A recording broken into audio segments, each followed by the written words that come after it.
Mga kapuso, giunsa ninyo pag-budget ang inyuhang sweldo karon aron makaminos aniya ang discard tips o diskarte aron makadaginot sa konsumo gikan sa usa ka automobile expert.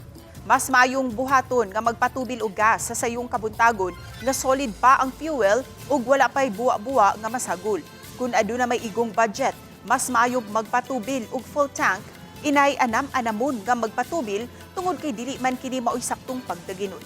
Mo evaporate kuno ang fuel sa sulod sa tangke, ilabi na kung adunay bakante niini. Sa higayon nga magmaneho na, mas maayong chill ride lang una. Maginay-hinay lang og tamak sa gasolinador og likayan ang kalit-kalit nga pagpadagan og pagtamak sa brake. Samtang ang aircon sa sakyanan, mas maayong 22 hangtod lang sa 25 degrees.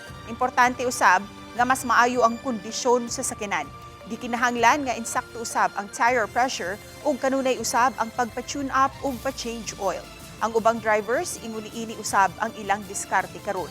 Samtang naghuwat og pasahero, mas maayong pagngun-una ang makina sa sakyanan.